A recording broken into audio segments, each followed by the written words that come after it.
সত্যি আজকে আমার এখানে পড়তে এসেছিলো বাচ্চাদের আজকে ক্লাসে আমি জ্যামিতি করাচ্ছিলাম বড়দের।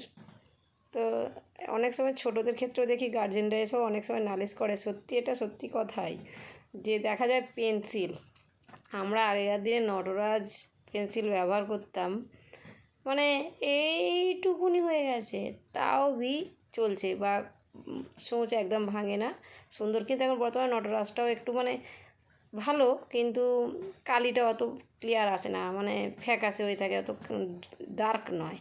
তাই এখন বর্তমানে অনেক কোম্পানির নাম বলবো না, অনেক কোম্পানির পেন্সিল হয়েছে। তো পেন্সিলগুলো সত্যি এতটাই বাজে যে ধারণা করা যাবে না। আমার তো স্টুডেন্টে মানে আজকের এই 2-3টে পেন্সিল কিনে নিয়ে এসছে। প্রথমে একটা নিয়ে এলো, দেখাবো তার অবস্থাটা কী হয়েছে, সেকেন্ডটাও ঠিক তার কী অবস্থা, এমনকি কম্পাসেরও অবস্থা যে কী হয়েছে না দেখলে বিশ্বাস করতে পারবে না আজকে ঠিক কী হয়েছে। তো গাইজ আমরা এখানে একটা নতুন ধরনের পেন্সিল পেয়েছি, ঠিক আছে।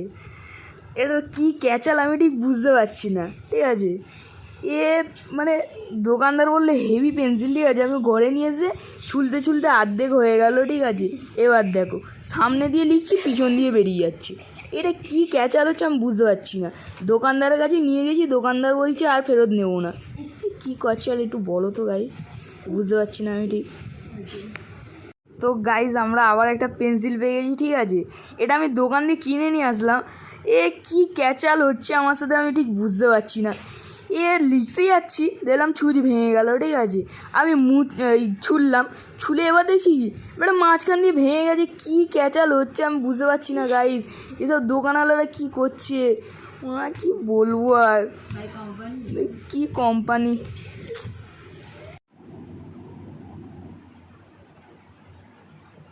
ও বাবা গাইস, এইসব কি ক্যাচাল হচ্ছে, দোকানদার সব চিটিংবাজি করে পকিয়ে দিচ্ছে। দেখো এইখান দিয়ে অর্ধেক খুলে বেরিয়ে গেছে, আর দোকানদারের নামে 100 দিয়ে মামলা করতে হবে।